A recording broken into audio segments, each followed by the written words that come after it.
존 스토트의 신앙생활 가이드입니다. 우리가 이 책을 함께 나누면서 그 안에 우리가 어떻게 신앙생활을 해야 되는지에 대한 교훈을 얻고 있는데요.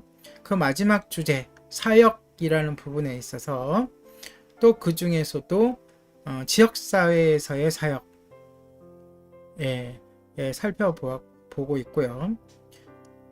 그 사역의 중심 모토인 소금과 빛입니다. 오늘은 소금과 빛이라는 제목으로 이야기를 나누도록 하겠습니다.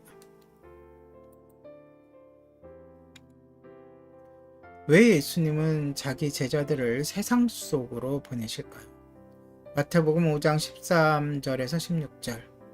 산상수훈에서 그분이 밝히신 이유는 그분은 우리가 세상의 소금과 빛이 되어주기를 원하시기 때문입니다.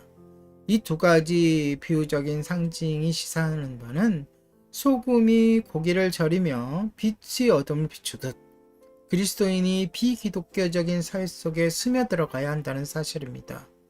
결국 이 두 가지 상징은 예수님이 우리에게 사회에 영향을 주고 나아가 사회를 변화시켜 줄 것을 기대하고 계신다는 의미를 내포합니다.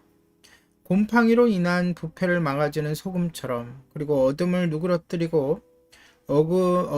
누그러뜨려주고 심지어 환하게 밝혀주는 빛처럼, 그렇게 사회의 영향과 변화를 불러일으켜 달라는 뜻이 담겨 있습니다. 이 두 가지는 교회의 사명을 비유적으로 보여줍니다. 적극적으로 말하자면 우리는 우리의 빛, 즉 그리스도의 빛이며 그분의 복음을 밝혀서 말과 행실을 통하여 사람들이 그리스도를 믿는 자리로 나아오도록 하는 것입니다. 또 소극적으로 말하자면 그리스도의 왕국의 가치관과 표준을 굳게 지킴으로써 사회의 악화 내지는 퇴보를 막는 데 일익을 담당하는 것입니다. 여기에서 우리의 직접적인 이웃이 포함됩니다. 부끄러움이 없는 그리스도인 가정 하나가 그 지역에 엄청난 영향을 끼칠 수 있습니다.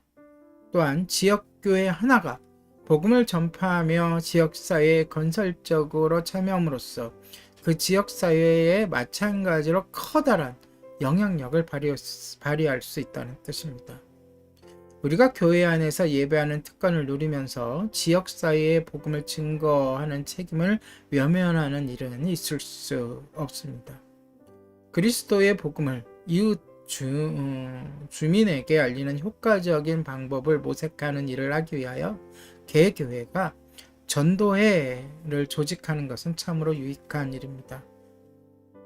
그래서 교회마다 전도회 또는 이와 비슷한 단체들을 구성하죠.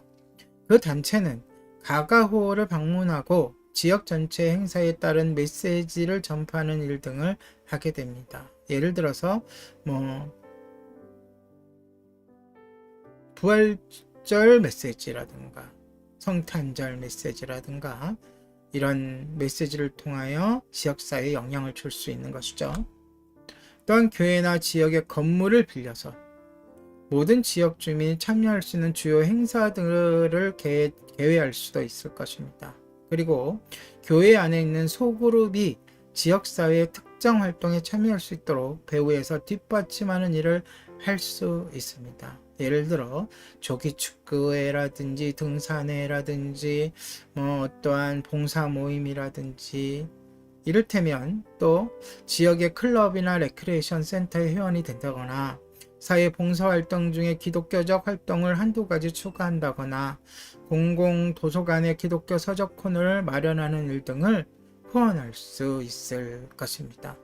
그렇다고 해서 그리스도인이 지역사회에 참여하는 모든 활동을 교회가 주관할 필요는 없습니다. 교인 개개인이 자기 나름대로 주도권을 가지고 여가활동 차원에서나 아니면 봉사활동 차원에서 할 수도 있을 것입니다. 또한 저명한 그리스도인들이 지역 정부에서 활동하고 학교 후원회의 임원이 되는 일 등은 대단히 중요합니다.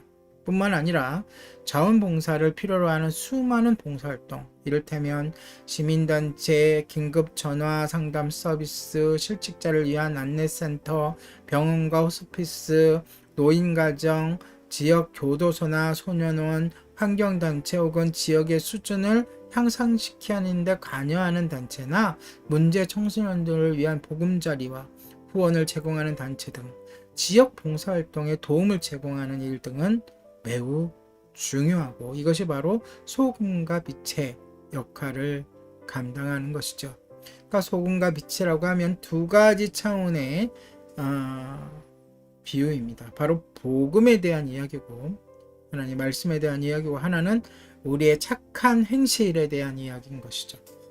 예, 소금과 빛, 오늘의 신앙생활 가이드였습니다.